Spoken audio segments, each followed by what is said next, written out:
Praise Lord. Welcome back to NACN சத்தம். This is Deborah and Catherine. இன்னைக்கு நம்ம என்ன வசனம் பார்க்க போறோம்னா சங்கீதம் 63:4. என் ஜீவனுள்ள நான் மட்டும் நான் உண்மை துதித்து நாமத்தை சொல்லி கை கோர்ப்பேன், கையெடுப்பேன். ஸோ இந்த வசனத்துல நம்ம தெரிந்து கொள்ள போறது என்னன்னா துதி, ஆண்டவரை துதிக்கணும். என்னென்ன பைபிளில் நம்ம பார்க்குறோம், ஆண்டவர் மனுஷனை உண்டாக்கும் முன்பதாக தூதர்களை தான் படைச்சாங்க. எதுக்கு படைச்சாங்கன்னா அவங்க ஆண்டவரை துதிக்கணுன்றதுக்காக. ஆனால் அதில் ஒரு தூதர் என்ன பண்ணான்னா ஆண்டவருக்கும் மேலே வரணும், அந்த துதி எனக்கு வரணும்னு சொல்றதுனால ஆண்டவர் அவனை தள்ளிட்டு தான் அதுக்கப்புறம் மனுஷனை படைச்சாரு.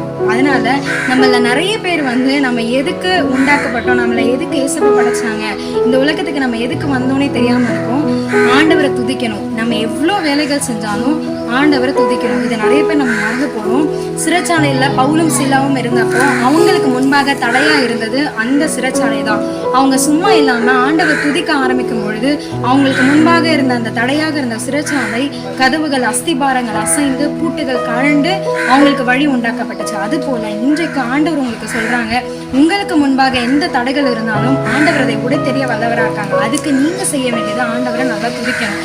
எப்படின்னா ரெண்டு விஷயம் இருக்கு. ஒன்று, ஆண்டவர் சர்வ வல்லவர், உண்மை உள்ளவர், பரிசுத்தர் அப்படின்னு சொல்லி துதிக்கிறது வேற. இன்னொன்று ஸ்தோத்திரம். எனக்கு என்னோட பேரண்ட்ஸ் எங்களுக்கு சொல்லி கொடுத்ததை நாங்கள் இன்னைக்கு உங்களுக்கு சொல்லிக் கொடுக்குறோம். ஒருவேளை சின்ன பிள்ளைங்க பார்த்தீங்கன்னா டெய்லி காலையில் எழுந்ததும் என் ஆவியாத்ம சரீரத்தை உங்களை கரத்தில் ஒப்பு கொடுக்குறேன்னு சொல்லிட்டு ஒரு 10 ஸ்தோத்திரம் போடுங்க. அதே மாதிரி ஒரு பெரியவங்க இல்லை வாலிப பிள்ளைங்க இருந்தீங்கன்னா ஒரு நாளைக்கு 1000 ஸ்தோத்திரமோ இல்லை 500 ஸ்தோத்திரமோ போடுங்க. பெரியவங்க சின்ன பிள்ளைங்க தான் பண்ணணும், நான் பண்ணக்கூடாது அப்படின்லாம் இல்லை. எல்லாருமே, ஏன்னா ஆண்டவர் ஸ்தோத்திரத்தையும் துதியும் ரொம்ப விரும்புகிறாங்க. அவங்களுக்கு பிடிச்சதே அதுதான். ஸோ நம்ம அதை செய்யும் பொழுது இன்றைக்கு நான் உங்களுக்கு சொல்லித்தரேன், இந்த டிப்ஸை ஃபாலோ பண்ணுங்க.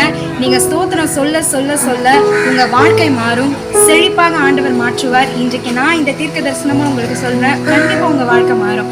நாங்கள் 2 பேரும் ஆண்டவரை துதிக்க போகிறோம். நீங்கள் யாரை துதிக்க போகிறீங்க நீங்கள் டிசைட் பண்ணுங்கள். நெக்ஸ்ட் வீக் பார்க்கலாம். பாய்.